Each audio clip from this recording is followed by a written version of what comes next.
Thank you.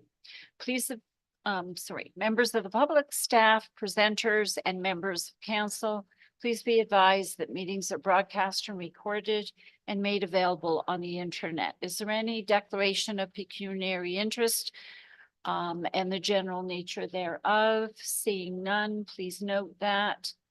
We will go to our first deputation, which I believe is online. Is she ready? Okay. Gabby Kalapos of Clean Air Partnership, welcome.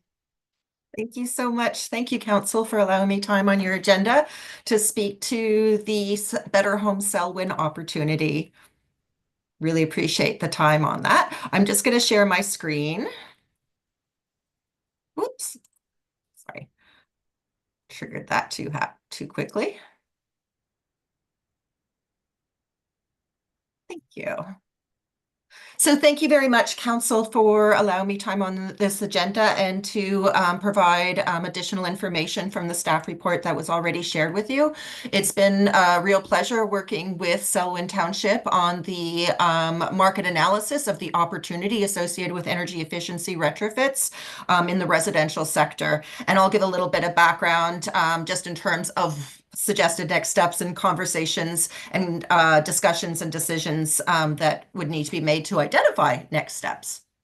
So a little bit of background, just a reminder that my name's Gabby. I'm the Executive Director at the Clean Air Partnership, and the Clean Air Partnership is a charitable environmental organization, and we work with Ontario municipalities to help support their climate action, ambition, and implementation.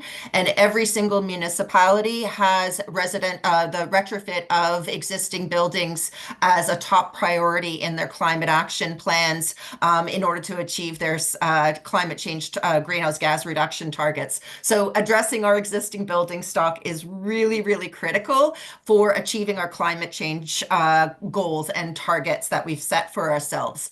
I did want to also share that many municipalities are advancing these retrofits not only to address their greenhouse gas emissions, but because it's probably one of the best one of the best economic development opportunities that are available to communities, because most of the money that we spend on fossil fuel use leaves our communities and leaves our province often and heads to the Western Canada or to the United States. But all of the investments that we make on energy efficiency, which are labor intensive, have huge economic development because they have to be bought locally, as well as job creation opportunities because they have to be delivered with local labor, and this cannot be outsourced. So that's a much larger reason for why many municipalities are advancing these retrofit programs within their communities. I did want to just give a little bit of background again, just to help you identify what is the kind of measures that would be part of any of these energy efficiency programs. So we'd be looking at anything related to the building envelope and improving on the building envelope to reduce the need for people to have energy use, and then addressing mechanical systems, replacing fossil fuel furnaces with air source heat pumps, replacing their vehicle with from a fossil fuel internal combustion engine to an electric vehicle. Solar panels are also an opportunity for that as well. And then there's a whole bunch of different other opportunities with regards to appliances and switching out to more efficient appliances. So a little bit of background on the next steps on where we are right now. Certainly the FCM Community Efficiency Financing Program stream that is from the Federation of Canadian Municipalities is one of the areas that is critical for enabling municipalities to advance these retrofit programs and support their local residents. It's up to a $10 million in loans with a possibility of up to 50% of the total loan amounts in grants to pay for the startup costs associated with any of these retrofit programs, as well as the administration of these programs. There's always a catch, if I call it a catch, but there's always one of the key critical pieces of the FCM Community Efficiency Financing Program is that they will only fund up to a maximum of 80% of total program costs. So that means that there is the need for the 20% of total program costs to come from non-FCM or non-federal funds. Many municipalities who are using the FCM community efficiency financing stream to help them advance these programs in their local community are allocating their 20% to the loan portion of the total program costs so that this is recoverable debt for the municipality. And by providing all of the money of the 20% of total program costs for the municipality to the loans, that is enabling the municipalities to use 100% of the grant portion of the budget, and that would be applied to FCM funds. So ultimately what that means is that municipalities are putting their 20% into the loan portion, and that is coming back to them as recoverable debt, and that is enabling FCM to pay for 100% of the grants that are needed to set up the infrastructure for these programs and administer these programs over the time period. I know it's a little bit confusing, so we can definitely go into that kind of the discussion on any questions that you have on that one. I did want to kind of give a little bit of background on how municipalities are approaching their retrofit programs. But really, again, the key kind of criteria that we were needing is that the FCM loans are, the many municipalities are using their reserves for that their loan contribution associated with these FCM CEF funded programs. That's the first piece of information. The other one is that there's often been a fair amount of concerns that municipalities are saying, oh, this will add to our debt limits. And one of the key criteria that how the municipalities are handling this debt is that it is being recognized as debt on the municipal books, but it is not going towards municipal debt limits. And the reason it isn't going to municipal debt limits is because it's being paid back, not from the property tax revenue, but as a surcharge. And the property tax revenue, the property tax system is simply used as a mechanism to collect that LIC repayment. So that's one of the reasons why municipalities are not having these loans that they're getting from FCM applied against their debt limits. I will also say that most municipalities are using their local improvement charges to secure the loan to the property rather than to an individual, which is helping with longer term paybacks and associated with these retrofit programs.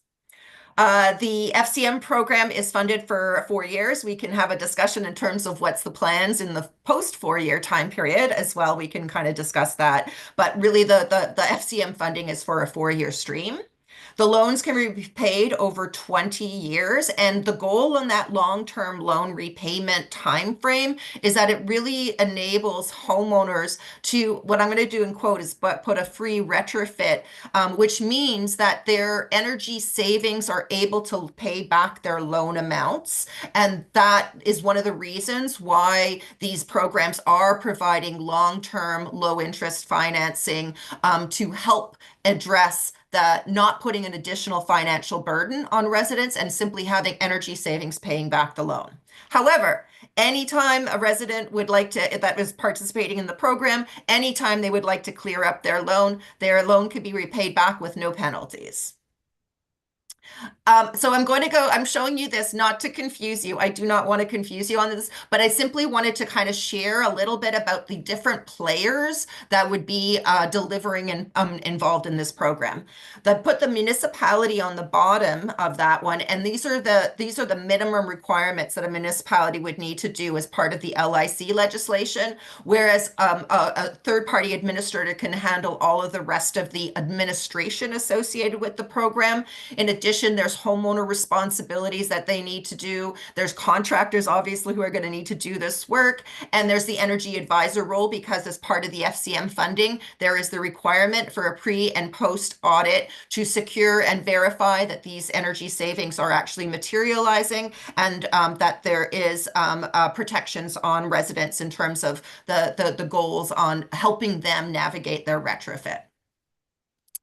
I apologize for the too much text on this one, but really this is just giving you some ideas about what is involved in setting up the program in terms of building those foundational pieces. Certainly there'd be a website development, client management systems to track all the loan, the applications and track all the incentive management associated with it, tracking all the invoices that come back from the measures that are being done, tracking all of that in the client management system. There's always outreach and recruitment to help drive engagement on customers and recruitment of customers into the program. There's always the helping homeowners navigate what is often a very challenging retrofit kind of decision framework that needs to take place and helping them with objective, non-biased information. There's always the monitoring and verification protocols that would be needed in such a program. We also need to kind of identify what are the opportunities in the program to reduce our labor costs over time, because the goal on this is that this would not be a 4-year program, but this would be an ongoing program that after the 4 years of delivery would be financially self-sustaining, where probably a surcharge or administrative charge is charged to customers that would pay for the ongoing admin of the program. All of these like post-valuation retrofits, managing all that, and then the energy concierge overall in terms of helping the customers navigate that. So we arrive here at the recommendations and next steps for your consideration. Certainly, one of the things that we wanted to kind of understand is the willingness on the part of Selwyn to provide 20% of total program funds. Again, this would be all applied to the loans and thereby enable 100% of the grant portion of the program budget to be covered by FCM, and in that way not actually technically be a cost to the municipality. The goal also is that the Township of Selwyn would approve CAP and Selwyn to work together in developing an FCM CEF capital application. And if that application is successful, then work with CAP as the program administrator for the program. This is just an example, but it's something that we recommend in terms of the kind of amount for Selwyn. But if Selwyn approves a $1.5 million in loans, that would enable an application to FCM in the amount of $6 million. And this in turn would enable FCM to provide $4.5 million to Selwyn in terms of the loans and about $1.5 million in grants. And that would be to pay for the program setup and the delivery of the program over the 4-year time period. I did want to highlight incentives are a component of the grant portion of the budget if it moves ahead. And really one of the key areas that we would recommend for where Selwyn would be advancing it is certainly not necessarily we would be promoting the program across all of Selwyn, but in terms of where there's the biggest bang for the buck in terms of reducing people's energy costs and their GHG emissions, we definitely would highly recommend that we would do a lot more marketing and target incentives at propane and oil and or lower income residents. But this is something that we can kind of have a discussion with, and we could be developed in terms of the time or the approach on the incentive approach as part of a full FCM application if council approves moving ahead on the next steps. And that's just a little bit of background on the project, and I'm happy to answer any questions that you may have, and I thank you very much for your time. Thank you, Gabby. And I actually have a question before I pass it on to the rest of council. Are there any other townships in Peterborough County that are going down this road that you're aware? The city of Peterborough is going down this road. Okay, but none. Yeah, but none of the other ones. And I would say that this is a great opportunity. Like again, FCM is very, very keen on a regional approach to try and get some efficiency of scale. So it would be wonderful if Selwyn did move ahead and provide a little bit of the a push for other municipalities in Peterborough County to also join this effort. Thank you. We are leaders in many ways in the county, so this would be yet another one. Thank you very much. Councillor Boyko. Thank you. Through you, Mayor Sennis, I have One follow-up question to Mayor Senes's question. Have you made this presentation to other municipalities in Peterborough County and they have decided not to, or have you not made presentations to them yet? We have not made presentations to them yet, largely because they're not yet ready for meeting the requirements that FCM has in order to proceed through this process. So we worked with Selwyn, like right now you'd need to do a market analysis and understand your residential housing stock, the energy use, what's the potential for energy efficiency. And we have worked with Selwyn Township to apply to FCM for funds to do the market analysis and design work. But the other jurisdictions in Peterborough County had not yet identified home energy efficiency retrofits as a priority for their municipality, which is a requirement in order to be eligible for the FCM funds. So there is still work that needs to take place in the other municipalities in Peterborough County to get them to a state of readiness where they would be in a position to apply to FCM. Excellent. That's an important clarification. Thank you for that. Yeah, we have our climate change goals, and we have exceeded our goals already with respect to the buildings that we own, but we're far behind with respect to municipalities and residences. And I see this as a program to move that forward. I have three questions. One, and this deals with administration, and I'm going to ask you, and then I'll ask perhaps Janice. With respect to administration, you said that the Clean Air Partnership takes the administration of the program once the program is approved and begins to run. Maybe you could explain how that would work and how you would work in partnership with our staff to administer the program if we were successful. Yes, absolutely. Through the mayor chair, one of the how we're working with municipalities. Many municipalities want to advance these programs, but they're also very daunted by the administration and staff level commitment associated with delivering these programs. And we are trying to figure out how best to get an efficiency of scale for supporting more and more residents across Ontario on this one. So that's the idea behind the third party delivery mechanism that we've had consultations with the municipalities that they're like, we would love to have one of these programs in our community. We just do not have the capacity to deliver it within our own municipality. And in many ways, they're also correct that this doesn't make sense to deliver municipality by municipality. It would be better to have a much wider program. Having said all that, this is the only mechanism available to us. I would love to, if I had a magic wand, I would direct this at the provincial government and have a provincial Ontario program that we could all opt into and then get some efficiency of scale on that.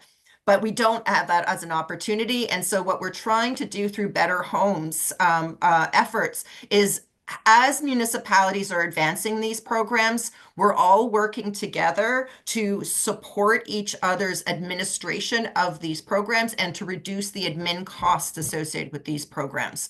So that's part of the third-party administration effort. I will say that we're working with Huntsville. I will say that there's programs in place in Ottawa, in Kingston, in Durham region, in Peterborough, in Guelph, in Toronto, and Waterloo region is also working on their program to deliver on the regionally. We're working with Huntsville to advance a Better Homes Huntsville program. We're working with Dufferin County to advance a Better Homes Dufferin County program. And we're working with Better Homes London to advance a London program.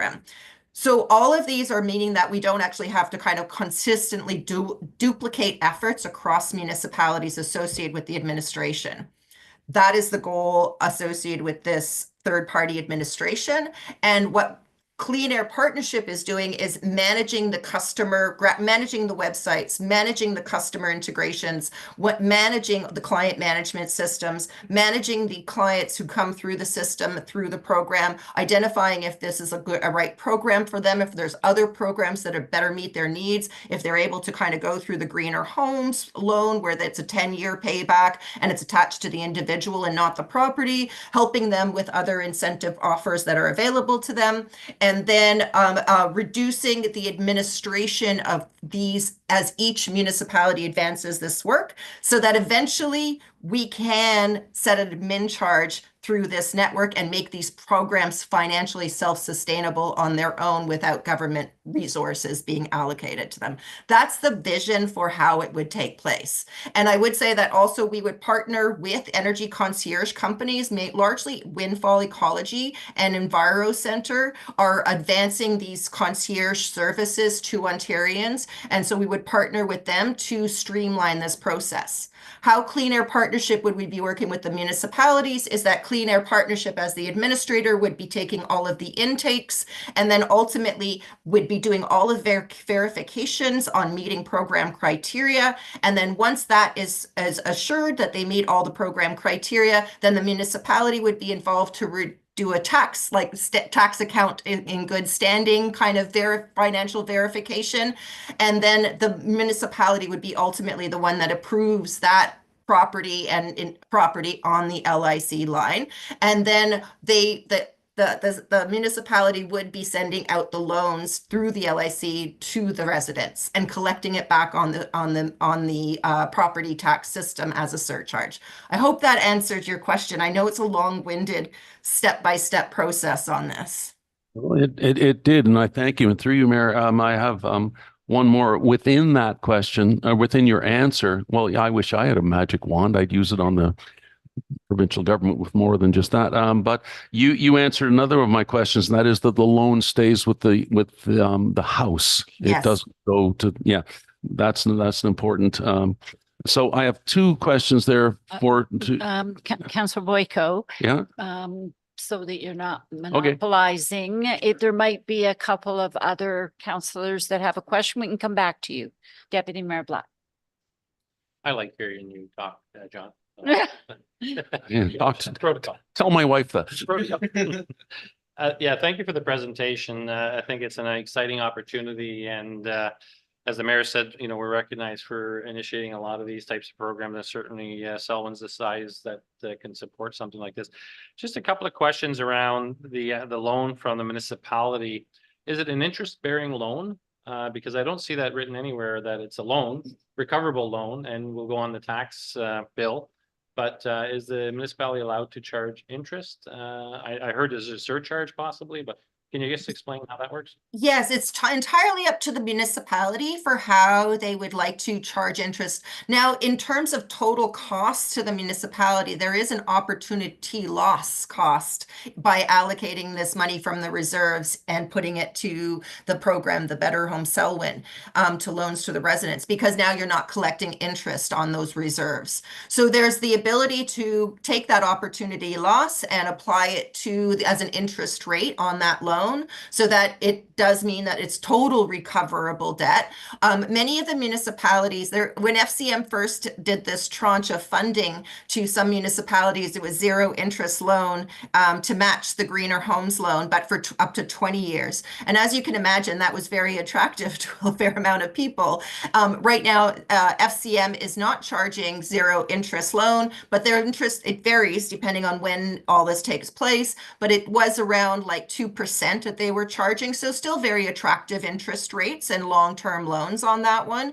And it's always it's entirely up to the municipality to determine whether they would attach the same interest rate that FCM attaches to the loans to keep it simple, or if they would do something different. There are some municipalities that are still kind of bringing their kind of 0% interest into it to help create a lower blended rate across it. But in some ways, the simplicity is actually just to match FCM's interest rate, and in that way address the opportunity loss that a municipality faces by taking money out of the reserves and putting it into these programs.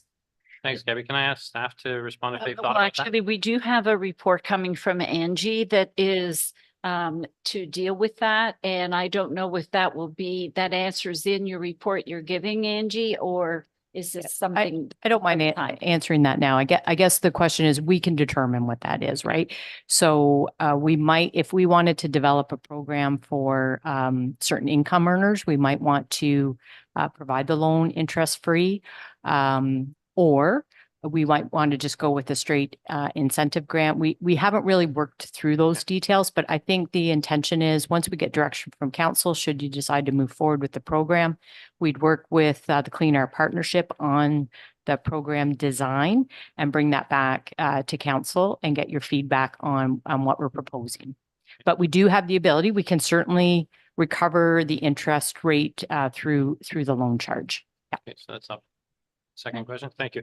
Thanks for that. The other question I had really was around, so you were saying that the township would set up the website for it, or would it be a link out of our website to CAP?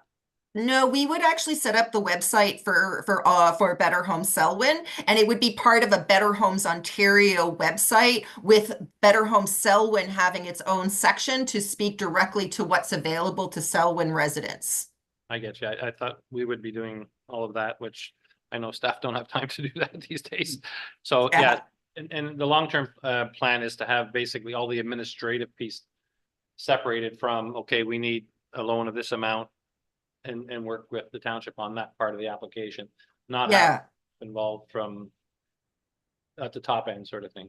Yes, really in the ways we've been working with municipalities, there's certain we've tried to take as much of the admin burden off of municipalities. However, there is requirements, it's part of the LIC legislation that means there's we can't take all the administration off the hands of the municipalities. So the municipality absolutely has to be the one who is the agreement is between the municipality and the property owner. So there is an agreement that would be, it's a stock form, like it's a stock kind of agreement that wouldn't need to be changed for each customer, but there is the need for an agreement between the municipality and the property owner to attach that loan to the property. And the loan payment would need to go through the municipality back to the resident and collected back from the resident to the municipality through the tax system. So that's the administration that we can't take off the municipality because of the way the LIC legislation is written. I will say that there's another effort we're working on based on these conversations that we've been having with municipalities to update the legislation to allow complete third-party delivery of these programs so that it takes that admin burden completely off the hands of the municipality like they do in Nova Scotia and PEI,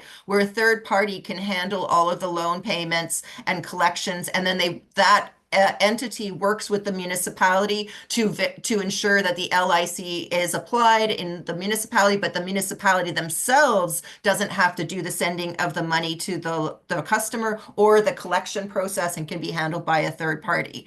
That's a longer term play for what we need to do to streamline this to better enable Ontario municipalities to participate in this type of program. But the first step of this is that at this point in time, the third party would handle everything except for the LIC payment. I have another question, but if anybody else wants to. Mary is not. John, we'll go back to you, then back to Ron. And keep in mind, we have a report from Angie that might be answering some of your questions. Yeah, thank you, Mayor Sinis. Yeah, as I've been I've been going back and forth with Angie's report. And one of the things that I found interesting with respect to interest on the loans is the notion of the third bullet on, I think it's the third page, interest-free loans for certain income levels, which I think is a tremendous part of that. Yeah. And in saying that interest-free loan for certain income levels, that means that there's interest going to be borne by others who don't fit that. I have two questions with respect to capacity. One, we have been speaking for a long time about the capacity of staff at current staffing levels. I want to make sure that with everything you've said with respect to administration, I guess this goes to Janice or Angie, are you confident, and you must be because of the way that you wrote the recommendation, but are you confident that we have capacity with respect to the admin time that our staff is going to have to put into this to get it going and administer it over the next 20 years? Yes, we are. So with There you go. partnering with CAP, Yeah. they're going to manage really the majority of the application process for Right. us, managing the issues with the customers, vetting applications and so on. No question, There's going to be, quite frankly, it's going to be a lot on the finance department, and Yeah. Lane's been involved with the conversations. He's aware of what's involved with that. We've done this type of program before, not in this program itself, but Right. using LICs. So we're familiar with what that process is, how it gets applied to your tax bill, how it gets collected. So we have done that before to fund infrastructure projects in the past. It will require staff time, 100%. And yeah, I will just say, we always kind of have an expectation that third parties are going to do a certain amount for us. And sometimes we get a little bit more involved than we think we need to, but we'll just have to work through that and Right. see how it goes. It's a worthwhile program.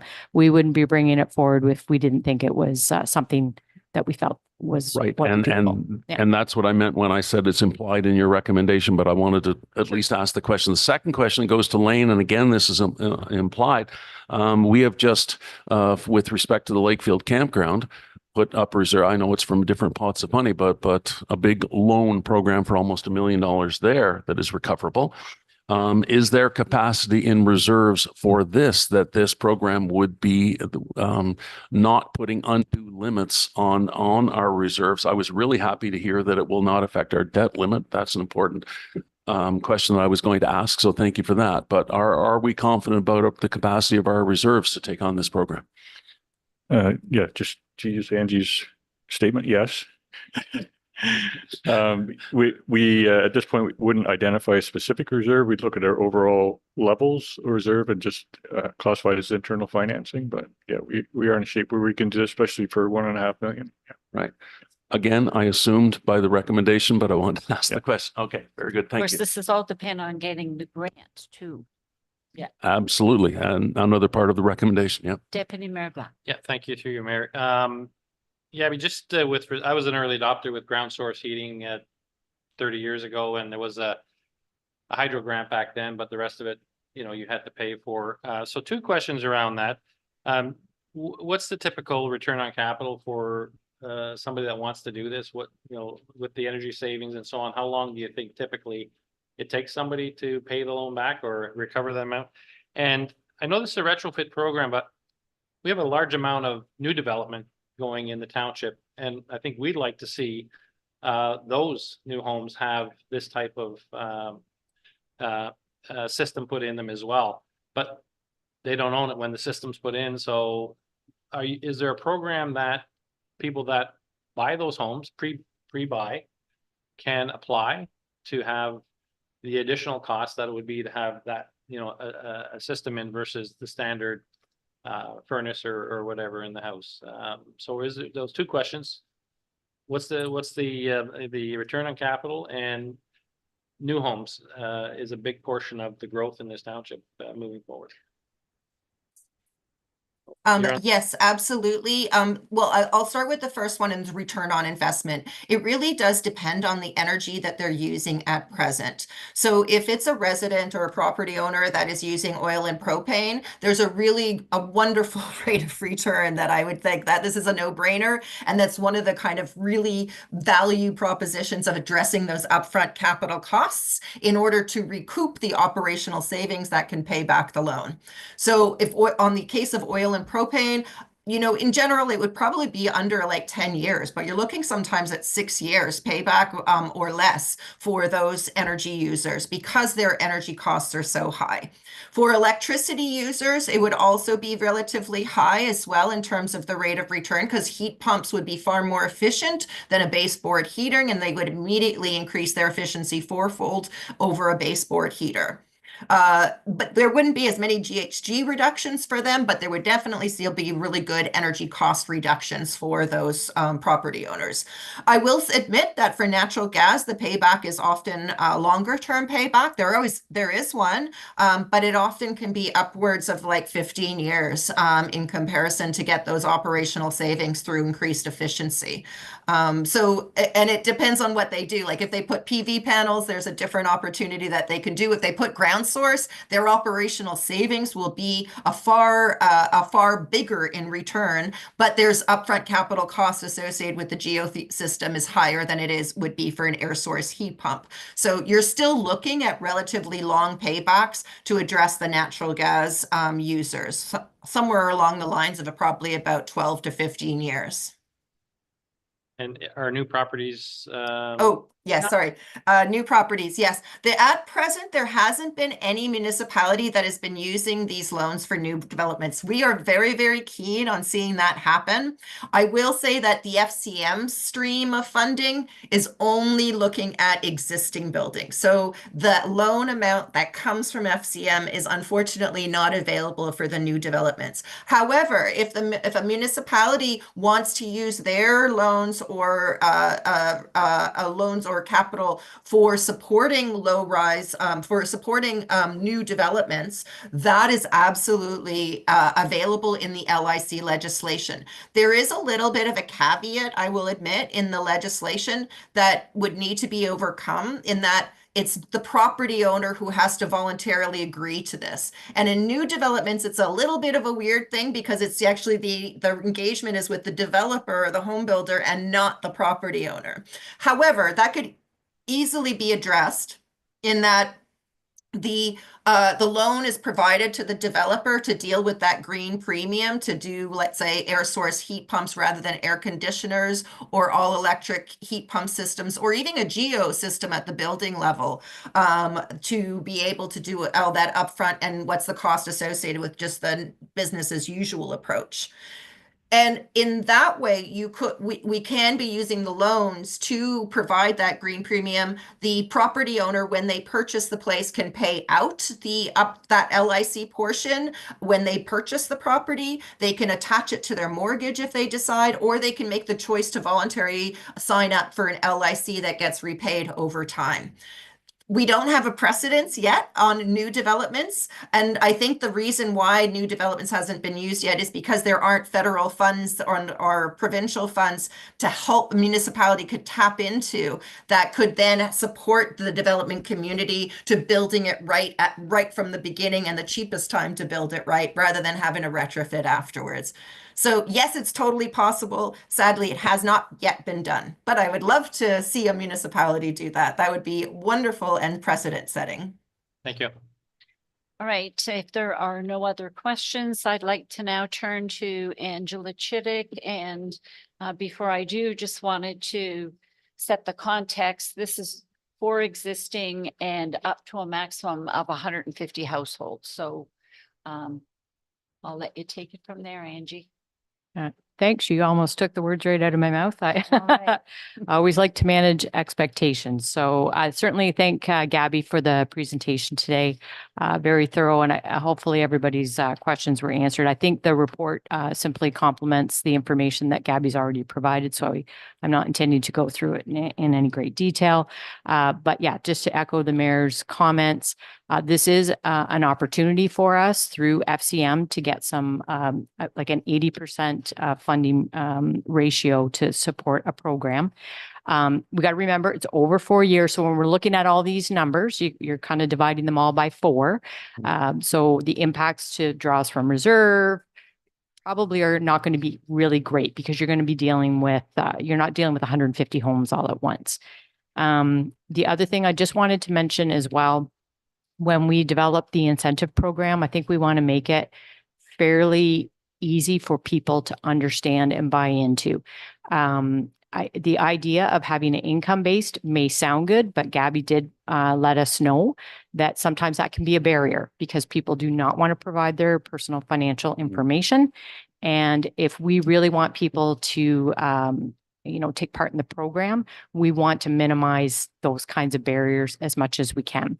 If you look at the archetypes where our homes are hot homes, as they're called, like I think you're going to see that like the pre-1946, 1946 to 1977, 1978 to 1995 are the 3 hot archetypes. In all likelihood, people who may take advantage of the program probably are maybe in an income bracket where they may have houses in those archetypes. probably in the rural area where they have less efficient heating sources. If that's the decision we go with, to kind of focus on home energy opportunities. The only other thing I'll just mention with the grant program, there will be costs for township staff to manage this, but we could also include in that what those costs are. So we could recoup some of that against some of those staff costs that we will be expected to incur. So we are recommending, obviously, working with CAP to move forward with an application. They've got the expertise to pull together the application for us. They did our study, which was very well thought out and prepared for us. If they move forward and we're successful, we would use CAP to be the administrator. So they're going to do all that admin work for us, and they will actually work with the concierge partner as well. Part of the concierge service could even include GreenUp. We could look to them as another source to help with the concierge piece in terms of doing those home energy audits. They do that now, and I think we've all seen that GreenUp is looking for opportunities, to partner so that they can remain viable as well. So that might be a good opportunity for partnership. Sorry, I made notes, but I haven't even looked at them, but I think I covered everything. And we do have the recommendation that we do engage with CAP to prepare the grant. It would be for 4 years, and we're kind of looking to apply for that $6 million program. I have a question from Deputy Mayor Black. Thank you, Mayor Senes. So the recommendation, I'm fine with supporting this, obviously, but you did mention that council would get an outline of the program with respect to interest and potential surcharges to cover administrative. I don't see that as part of the recommendation. We can include that if you wish to. Yeah, sure. Okay. Thank you. So are you moving the I'll recommendation? move the recommendation Okay, with moved by the, Deputy Mayor Black. I will second it. I used to think I live in an old house. Now I live in a hot archetype house. Yeah, there we go. I will second that motion. All right. Oh, I have a question from Councillor Koulis before we vote. Through you, thanks. I don't know if I've overlooked it in the report or not, but what's the timeline of this grant application? Like with the federal election coming up, I'm just wondering if a program like this might be lost and this might be against our. Yeah, so that's the other reason we wanted to get this before council, because if we get your approval, we'll get moving on the application as soon as possible.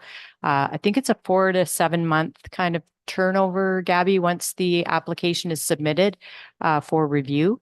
So this FCM funding may not be available if there is a change in government.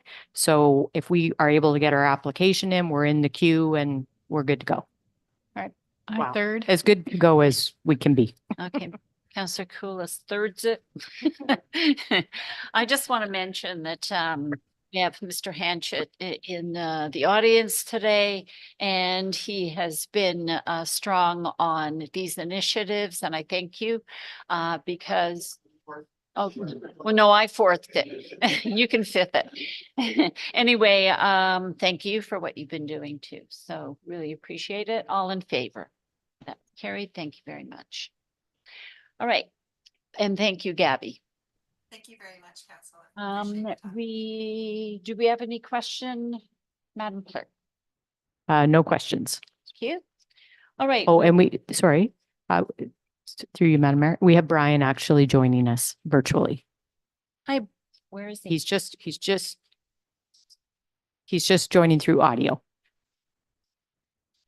Hello, Brian. Through audio. Through Oh, audio okay. only. Good Thanks, Gabby. afternoon, Brian. Good afternoon. All right, so we are moving on now to the work plans for 2025, and Janice.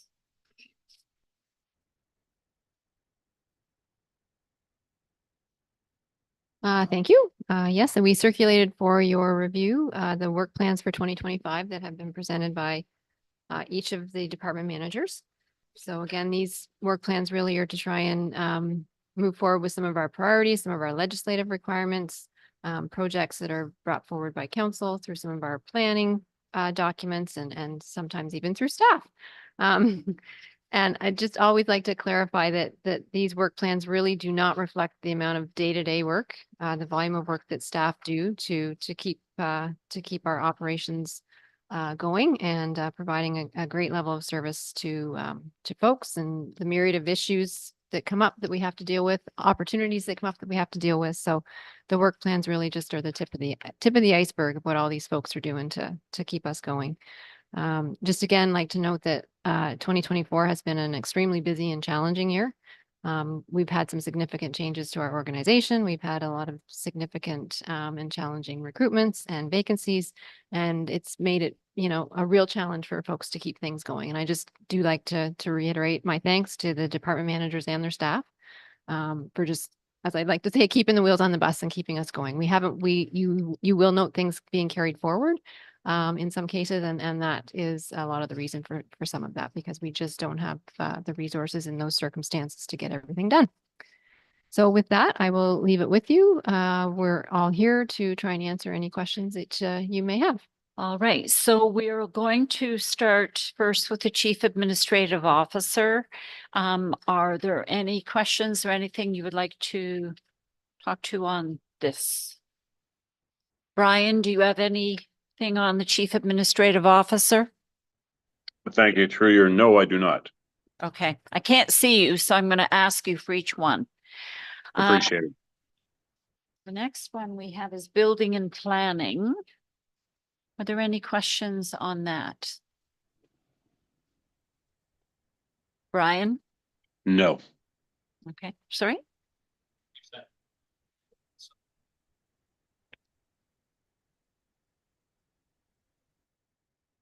All right. We'll move on to the Clerk's Department. Councillor Boyk. I have a question through you, Mayor. Says, what's a kiosk signage? It's just a term I'm not familiar with.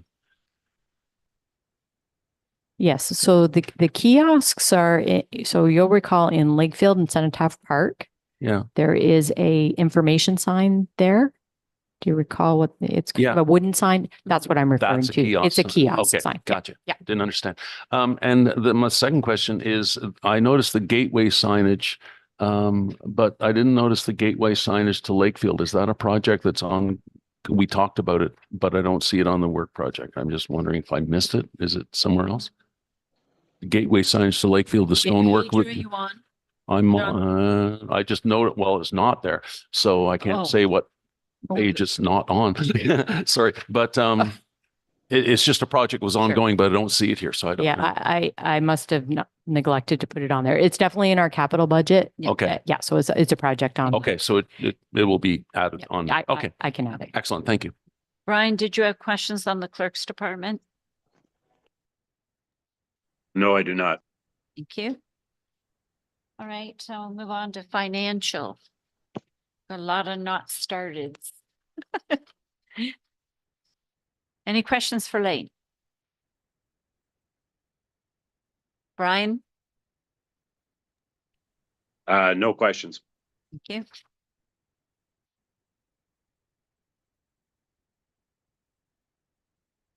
Fire Department?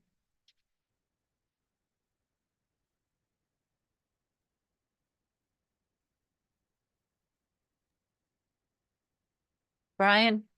No questions here. Thank you. Human Resources?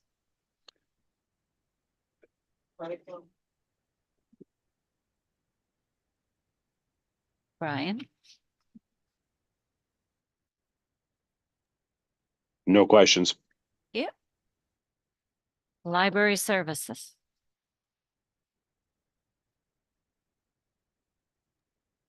I don't know. Library Services seems to grow like every year. There's another, seems like another page.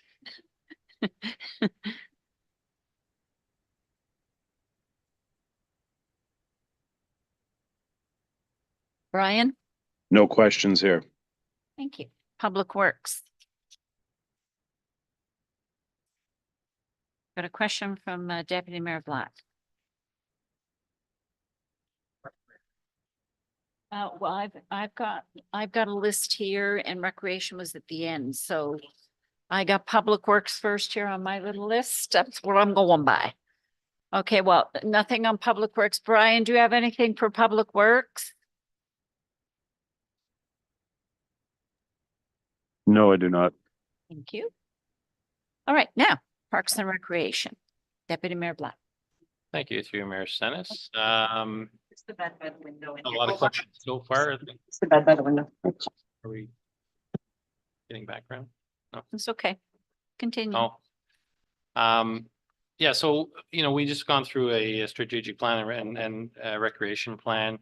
And some of the key recommendations obviously were there, and a lot of them had to do with the trails and trail classifications and consideration for maintenance potentially on some of them. I don't see any of that from our recent strategic plan and recreation plan with respect to trails. I'm talking about mostly as part of the work plan to start those reviews, that program.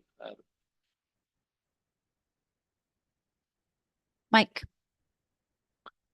Through you, Madam Mayor. I think there was quite a few recommendations for short term, and that was one of them.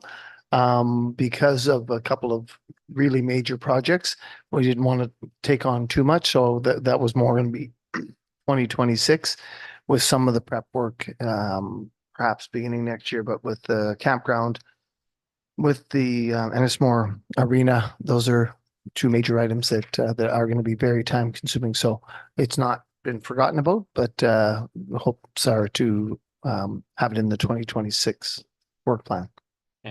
Yeah, I do understand it's a 5-year strategic plan. Yes. And it will take time to get to them, but I just want to make sure that those key priorities aren't getting lost, obviously.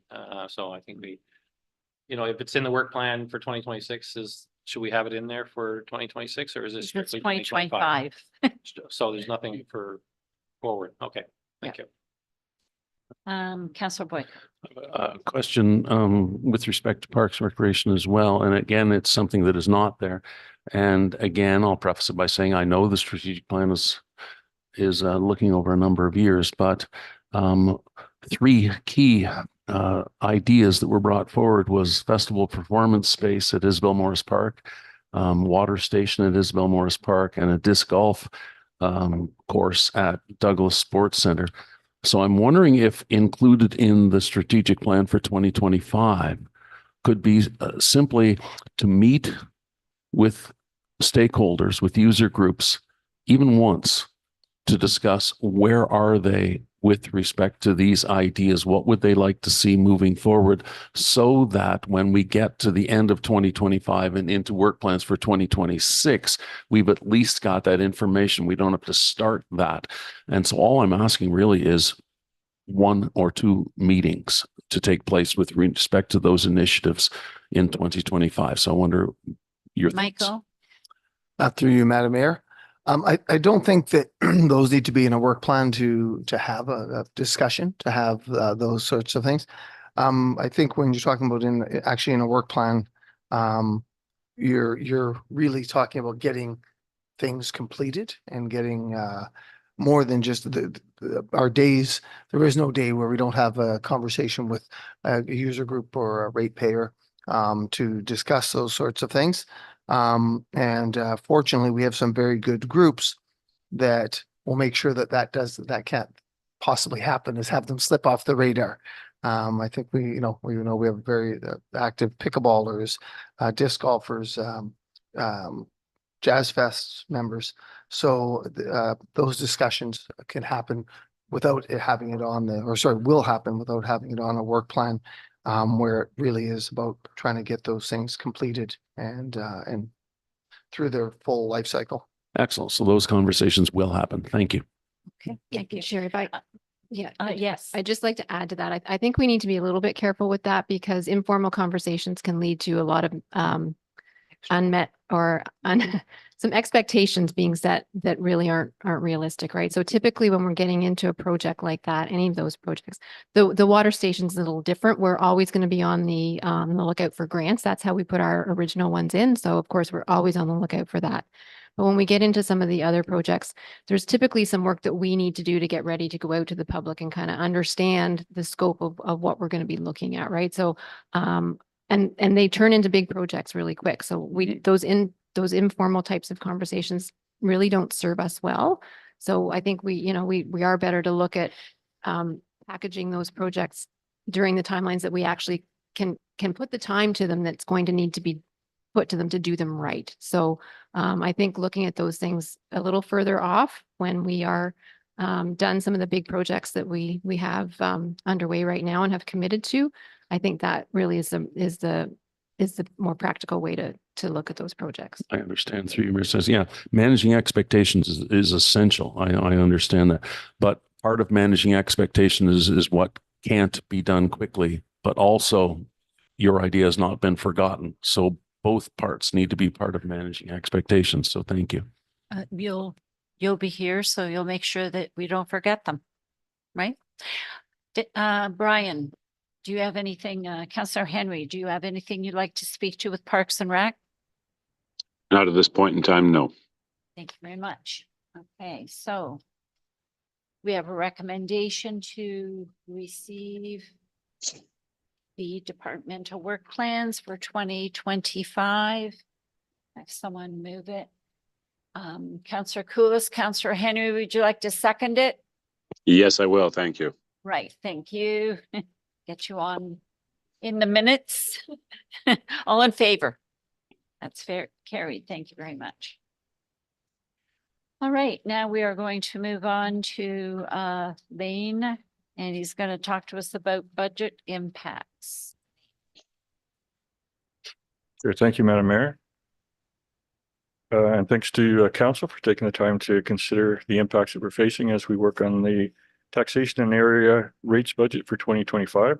So we just have a few slides on the deck, and it's a high level overview just to kind of set the context of what we're dealing with over the next few weeks and months as we bring forward the document to council. Seems to have always worked well if we have questions as we go, and definitely have the whole management team here so we can go through any of those questions. So just a quick reminder of our budget cycle and where we are in the process. So we're still fairly early days, even though we're closing out 2024. We'll be looking preliminary year-end results throughout January, and that pretty much changes with every check run, with every payroll that we complete. Distribution of the full budget package wouldn't occur until January the 27th. And the next time we get together to discuss the consolidated budget is on February the 6th. Capital, we've of course already had a capital presentation earlier in November, and as shown on the work plans, the departments are already building that work in accordingly. I did just want to provide an update on the 2024 capital program. So in addition to what we presented to council in November, there's a couple of items that we think could carry over to from 2024 to 2025. These are all to do primarily with market supply issues.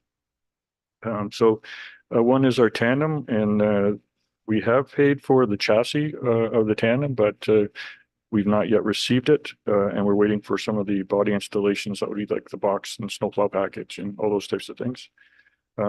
It's not anticipated that that would be received until January, possibly. So that would mean we'd have to, there'd be nothing incurred this year other than we've already paid for the chassis, and then we'd carry that project over. And the excavator as well, there's some final outfitting that's occurring on that unit. So we're hopeful that it may be received before the 20th of December, but at the same time, we don't want to push them too much. We want a unit that's going to work well when we get it. So they're just ensuring that all the controls and attachments are in accordance with the specification. So council may see these two sheets added to the final budget package, and we would update on anything at that time when we're presenting. And as well, always at the very end of the year, if some things don't just get completed and there's a need for a carryover, then I definitely would advise that as part of the presentation. Go through. So budget 2025 impact. So once again, it's at a high level, we're looking at the impacts and challenges that all the departments are experiencing as we build our budgets this year. We want to ensure that the budget builds not only on the past work that we have done, but also sets us up for success in the future as well. And so this budget will continue to be built on the principles that we've used: the steady growth, sustainability from year to year. For 20 or 30 years now, no peaks and valleys. So we typically have a fairly flat, steady growth approach. And at this point, we're not looking at reducing any service levels as well. So it'll also look at implementing some of those initiatives that we were just chatting about in the strategic plan and in some of the other work plans that council's just looked at. So while we're building this budget, of course, for the Selwyn operation, we do need to be aware of the marketplace in which we operate. So here's a couple of the outside factors that we're experiencing right now. So the October 2024 CPI, all items, and just so happened that Canada and Ontario were the same. So it's at 2.0% as of October year over year. CPP is indexed in 2025. That I had was 2.7%. So that's for a large number of our retirees in the community as well. So their CPP pension is being indexed. And while these rates actually are trending down over the last few years, which is a good sign from an inflationary perspective, as we all know, the inflationary pressures on the municipal market aren't coming down as quick. So when we look at some of our larger capital equipment and things like that, it's taken a while to catch up. So, and we are hoping that they would return, but that might be wishful thinking. But anyway, some of that is, despite these good news stories on these factors, some of the other ones are still fairly high in terms of the inflationary impact. A little bit over about our new growth, though, over the past year. Of course, we still have the province-wide reassessment being delayed. That it doesn't really impact us in terms of our real growth or really in terms of overall growth, because first thing we would have to do if we had a province-wide reassessment is to right-size our tax rate. So first thing I would need to do is go through a number of calculations to ensure that the tax rate comes down comparatively. But in terms of true growth, this is the amount of supplementary assessment that we've received over the last little bit. This is for instance, in Robert's department and planning applications, buildings, things like that. 1.44% increase in actual assessed values. And the majority of that, of course, is in the residential class. If you include farmland, we're in around 95% in terms of our assessment base. If you don't, it's in around 91%. So 91% of our assessment base is residential. So it's no surprise that the largest amount of growth is in the residential class. I have a question here, Deputy Mayor Black. Yeah, through you, Mayor Sennis. So again, the assessment number that you're using, is that from MPAC for our township? Yeah. So number?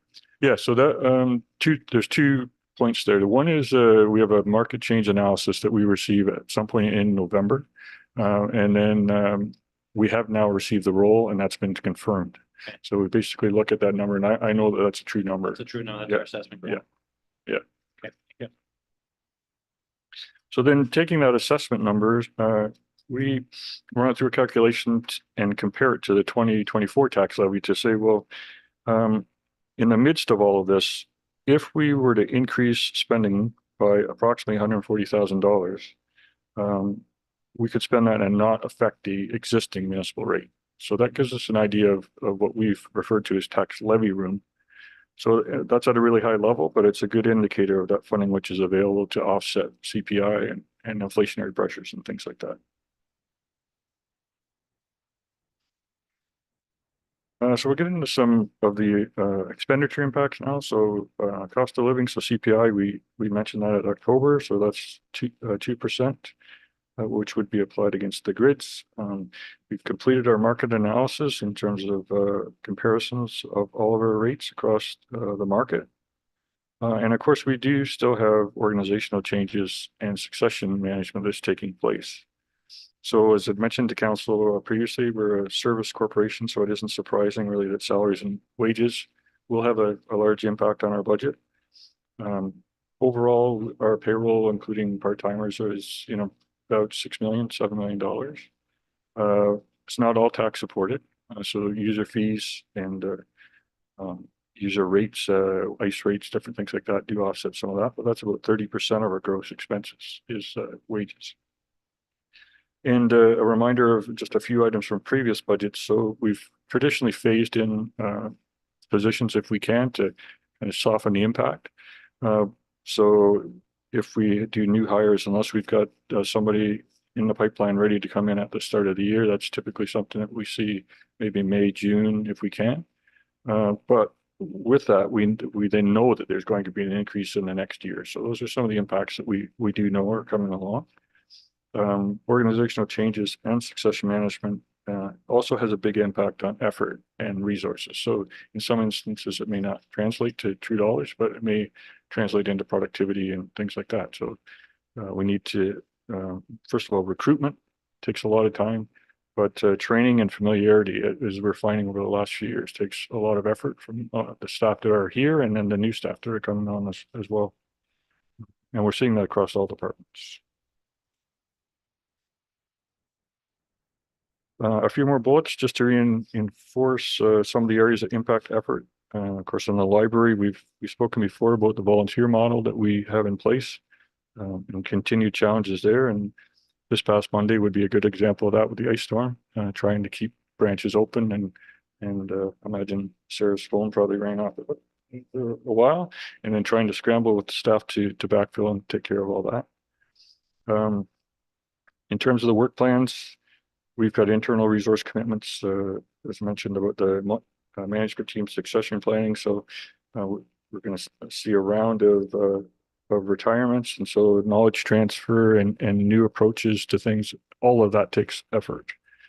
And with water and sewer, despite the fact that we use water and sewer rates to pay for that, and we definitely allocate expenses across to the water and sewer department, we're finding that transition as it continues. There's more training requirements that Adam's staff has, but also just setting up good, robust communication processes so that the front office staff here knows what's going on in water and sewer.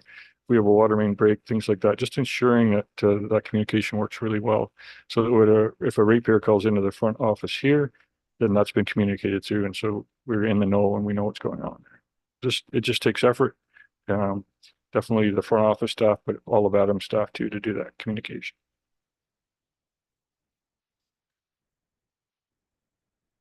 A few more slides here. These are kind of a bit of catch-all impacts. They're not really all a theme, but insurance premiums, we were fortunate. We had some moderate increases this year, as reported to council just recently. I think Bryden will be working through the breakdown of that so that we see how it impacts water and sewer or arenas or curling club versus tax-supported areas. So that'll be coming forward and built into the budget.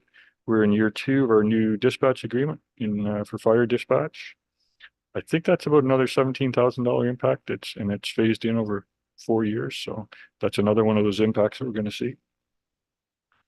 And also equipment replacement. I know I'm kind of sounding like I'm being a dead horse on this, but it really is a big component. Council did approve a couple of resolutions about equipment replacements. So the fire service has made significant progress on that one resolution already. So they're working through that. Janice and I will be working through that with Gordon and Howie, the chief and deputy chief. And we're hopeful we can present that as part of the budget presentation. So taking a look at that equipment replacement schedule, maybe some changes in makeup and how that would work and what the long-term impacts would be there. So hoping that's going to move forward. Definitely Public Works has considered a number of changes to the replacement schedule already. That could impact the budget presentation and some 2025 purchases. But I know Adams is looking at a more fulsome report in terms of taking a look at equipment rates and things like that as well. So that will be coming forward to council at some point in 2025.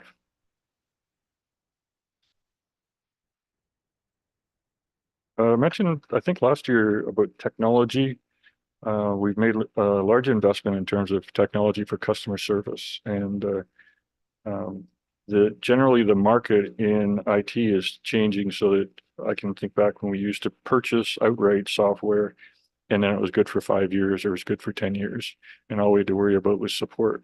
Definitely the change to subscription-based software is shifted that from the capital side of our budget over onto operating. And so those expenses continue to increase.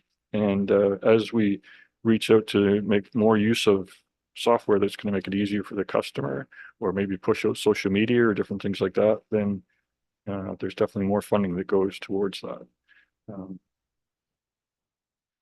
And generally resourcing challenges in the back end. So probably the best example of that would be virtual town hall or cloud permit, I think. So the work that has to take place in the back end to customer could come in, do a lot of work, but then back end work has to happen before the customer can complete that transaction.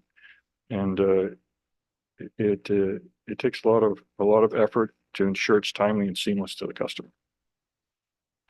The community transportation project, we did update at I think the last or second last council meeting. The pilot was extended, so we're really pleased with the province for extending that. We'll be able to maximize that grant. And we have a direction from council to work with the provider on possible options beyond the pilot period, but that's something that we're just working through. So we're still in the pilot phase for 2025 and no tax impact there. And waste diversion, this goes back to the producer responsibilities and the changes that were made. We have an agreement with the CMO to maintain our recycling depots at the Selwyn site, but that only goes to 2026. So that's already on our radar. We're starting to look ahead on that. I have a question, Deputy Mayor Black. Sure. Thank you, through Mayor. So is that a legislative requirement that they have to renew it, or is it up to them to decide whether that's going to be the depot? They have to provide a depot, I understood. Doesn't have to be at our site, I guess. That's correct. So I'll let Okay. Janice handle that question. Yeah, so they are required to provide a certain level of service, and during the transition period, they had to provide the same level of service as what was previously provided. I would think that the Smith Depot would be a good one to carry on, but it really will be a CMO decision how they're going to manage those depots. And the other thing, there's kind of the two components. There's the residential component that they have to carry on providing service for the ineligible sources, so industrial, commercial, institutional, that are right now still contributing to our one depot, that will have to be completely separated as of January 1st, 2026. So that's something I know the county's looking at that as well, because right now the county is providing collection for that sector. How they're going to manage that moving forward, I don't know. Maybe there's an opportunity for a partnership with them to have the collection, a depot still at our site specifically for the non-eligible sectors, but there's quite a bit to work through that process with CMO. And certainly the experience we had trying to work through a process with CMO was very challenging the first time. So I don't expect it to be any easier this time. Just follow up. Yep. Through you, Mayor. So if they decide they want to go somewhere else in the township, do we have any zoning issue? Like, would they have to get special zoning for this type of, is there any zoning out there that would allow them to go to a private property somewhere and use it? Well, it's not just zoning. There'd be zoning issues for sure, but there's also licensing issues because we have a license through MECP Right. for our landfill site. So it'd have to be a properly zoned, properly licensed site. I don't see that there would be any benefit to them trying to go somewhere else in the township. And I would expect they would want to continue this site. We do have properties that don't have any collection services because we have island properties. So from my perspective, I'd argue that they have to provide the service because we have some properties that don't get collection. From their perspective, they argue that's a very small percentage. So perhaps they don't have to. So yeah, there'll be some discussions to be had. Thank you.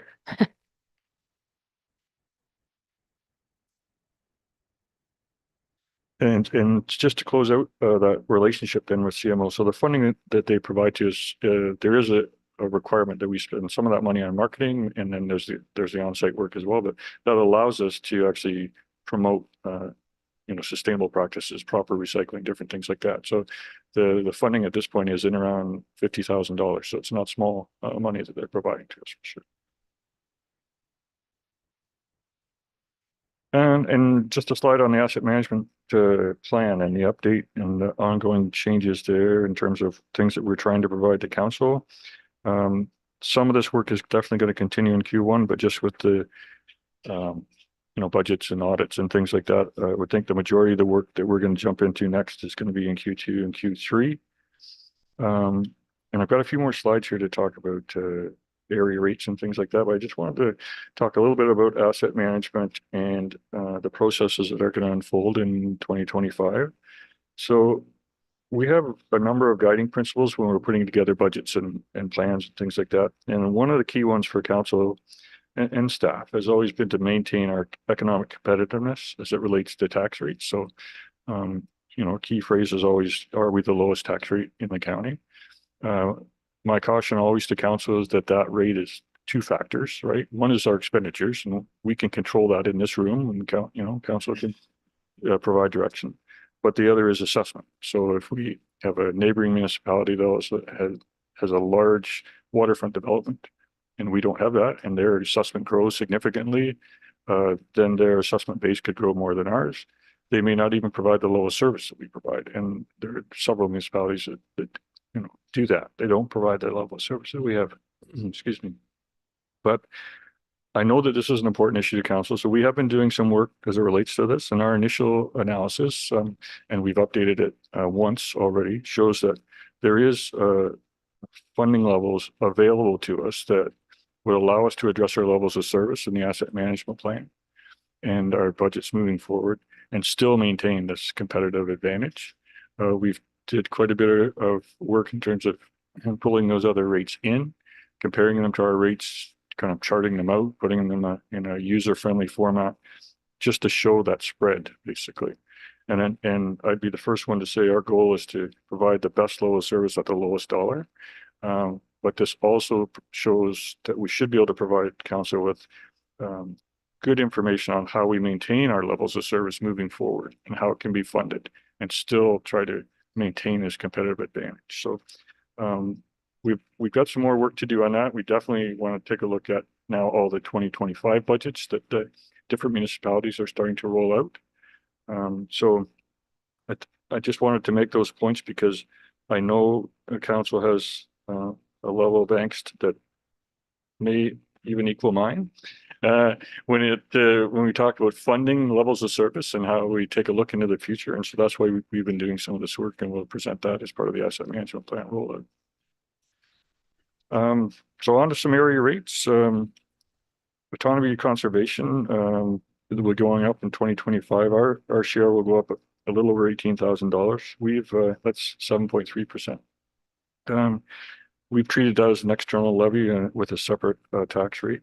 And that is a fairly significant increase for Orca. They've had, fairly consistent, steady, low rates for a number of years, but it might just reflect the realities that we're all facing right now. Thanks.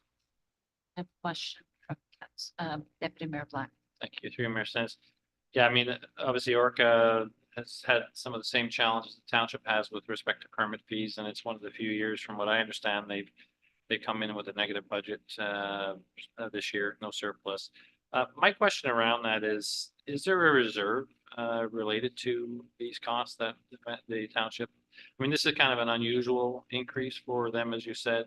Is there any kind of reserve that we have set aside for Orca or anything like that annually, or no? No, we've treated it as an external levy, similar to like the school board of the county, and so we don't hold reserves for the. So there's nothing there that, okay, no, thank you. And over to a couple on policing. Definitely the OPP. We discussed this at the last meeting, and the minister's updated updates of the initial OPP estimates. So there's some numbers on there. Just to reiterate, the 2023 year-end adjustment, it's a little over $132,000. That's a significant impact for the OPP. We haven't seen a reconciliation amount like that ever. But typically our year-end adjustment, we use accumulated revenue or reserves to offset that because it occurred in the past, and we just try to deal with that and move on. The initial increase in the contract, of course, was almost $300,000. Since the ministers got involved, that's been reduced to about $78,000. And that whole provincial response is still kind of underway. So we're hopeful that maybe they would take a look at the shift in the provincial responsibilities or something like that. But we are looking ahead already to 2026 and what those potential increases could be. We know what the wage increase is going to be. More of more concern is, will they come to the table again with something like this, or is it just, okay, we took care of it now and you should put a plan in place? So I do know that there are some municipalities that are setting aside reserve monies. Janice and I have looked at different scenarios where we would look at a phase-in plan or different things like that. But I think we need to discuss that when we get to the budget, and we will provide maybe some options to council on where we could go with that. Question from Yeah. Deputy Mayor By. The three Mayor Senate. So there is a reserve for both police boards right now. Yeah. How much is in the OPP reserve Yeah, right now, so- approximately? Yeah, it'd be approximately $1 million. Okay. Yeah, yeah. So So there's some room there maybe. there definitely is, and also in the Peterborough for the Peterborough Police Yep. and for Lakefield. We were chatting about that a while ago. We have essentially a direction from council that the area rate should equal the contract rate. So whatever the contract is, that's what the area rate should. And then any of those ancillary costs for community policing, for the board, any of that kind of stuff, we typically would have either grants or operating revenues that can handle that. So yeah, that would have to come to council if we were to stray from that. And so that's why we would provide those options, definitely. If we were to pull money from reserve, if we were to put money into reserve, we'd want to make sure that over time it didn't have a significant impact. And it goes back to those principles that we talked about before, right? To try to be prepared for the future years. Perfect, thank you. So in any event, we do know that there is going to be an area rate increase if we continue with the OPP contract equaling the area rate. So that's kind of the point on that slide. The police costs in Lakefield, this is based on initial projections that I received from staff in there, and what we always refer to as our Schedule C in the agreement. So they went through a calculation and said if they provide policing based on that Schedule C, then our increase is going to be about $27,000 in 2024. Sorry, over 2024. But of course, the Peterborough budget's not yet approved. Policing costs, of course, are always a point of discussion, and not just in Peterborough, pretty much every municipality, but in Peterborough in particular. And they're struggling with the large increase in there. So just really all this to say is this is based on the preliminary discussions we've had. We actually have documentation from them saying this is what we anticipate your costs are going to be, but we know that the budget hasn't been approved yet. Good news is that we haven't received any additional chargebacks from the city yet for this year. The bad news is that sometimes we don't know about that until later. So that's a possibility. So that goes back to Deputy Mayor Black's point. We do have some reserves there, and hopefully that could mitigate some of that. So that's kind of a high level look. Really the presentation is just for information for council at this point, just to let them know these are the impacts of what we're being faced with before we bring the budget forward. And the whole team is here if there's any other questions. All right, are there any questions, staff, with regards to this? Brian, do you have any questions? Thank you, through you, Mayor Sanis. I'm sure that my question will be like poking a bear here. I'm just curious if there's ever been discussion of doing metered water service in Lakefield and a user pay as you go kind of concept. I think that answered my question already. Yeah, I can provide some history. First of all, this budget doesn't deal with water and sewer at all. So we need to make that really, really clear, because we always try to segregate that so that the ratepayers are aware that there isn't cross subsidization going on, right? Okay, thank you. So that's but it's still a fair question. Yeah, that was considered at one point in time. And yeah, to date, there hasn't been any kind of push to do that. The ministry occasionally takes a push and a recommendation or something like that to suggest that maybe that could be the place. I know staff have had lots of discussion about it. It may seem more equitable, but as a small system with a lot of fixed cost, the variable cost on metering is really a very small component. And so while it may sound like it's a great process, one of the first things that you do is you put out another $1 million or $2 million of assets into play that you now need to maintain and calibrate and different things like that. So yeah, there's nothing right now. I don't know if Adam has any Anything else to add to that? He's been through it.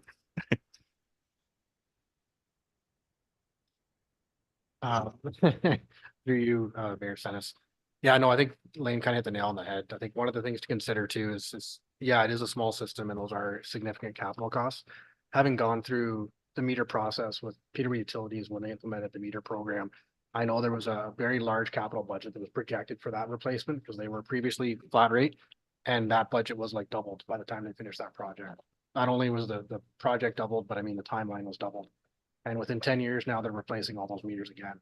So the operational cost and the capital upfront cost, I mean, that's all borne by the ratepayer of the system, right? So collectively, it's going to cost the system more to operate, which is then going to cost the users more to operate the system with the meters. Like whether people like it or not, I mean, the best way to conserve is just to kind of have some common sense and maybe encourage your neighbors to not wash their laneway or wash their cars 3 days a week. Because really, meters are good at conservation, but I mean, it just overall, it costs more to operate the system with the meters in place. When you get into the upfront capital, the maintenance, the meter reading, it is a great idea. Like I get it, but it does add a significant cost to the system. Councillor Boyka. Sorry, I guess we're done talking about that. Yeah, Lane and I, when we were, I was deputy reeve of Lakefield and Lane was with Lakefield, we looked at that, and that was back when our hair was brown, and maybe that's what turned us gray. It was looked at and decided, no, this was not the way to go, especially for such a small system. My question is, I saw that for Lane, I saw the true growth rate of 1.44%, which gives us about $103,500. That's great. So a 1% increase, I know that not an exact number, but a 1% increase would be equivalent to 85,000, give or take. Yeah, I haven't crunched that through at this point, But but it's it'd be roundabout. mid 80s to hopefully high 80s if I look at it. Yeah. Okay, that's great. And I have great confidence in Lane and the rest of the senior staff. I know that many people in Selwyn are, if we give a tax increase of more than people are used to over the last number of years, they'll be annoyed, they'll shrug, and they'll carry on. But for a number of people, a large number with the increase will be significant. And so I have great confidence that Lane and the rest of our staff will keep the increase as low as it can possibly be. And I know that council wants that number to be as low as it possibly be because of what we were just saying is not only our number, what they see in their tax is not just our number, but the school board and the county and Orcas. So I thank staff in advance for all the work they're going to do to try to keep this number as low as it can possibly be. Thank you. And I think adding to that, the tax rate or tax levy sounds high, but if you equate it to dollars for a year, it's something that can be managed. And I use the county as an example. I think they landed at 6.4 or something for the tax. 6128, which equates to around $65 or $66 for the year on a house assessed at $660,000.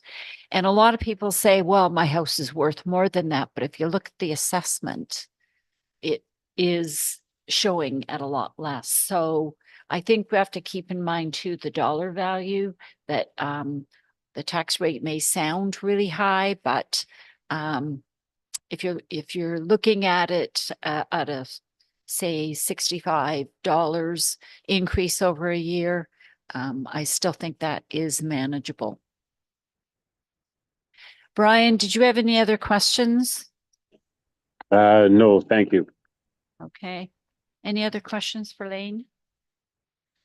All right. We move on to other new and unfinished business. Is there any? Sorry, if we could just have a motion to receive the PowerPoint presentation. Yes. Move to receive the report from Lane, Councillor Boyko, Deputy Mayor Black, all in favor. It's carried. Thank you. Is there any other new and unfinished business? Seeing none. Councillor, we're looking at a confirming bylaw. Councillor Koulis, seconded by Councillor Henry. Naturally. Okay. Thank you. All in favor? It's carried. Thank you. Adjournment, Councillor Henry. Wouldn't miss it.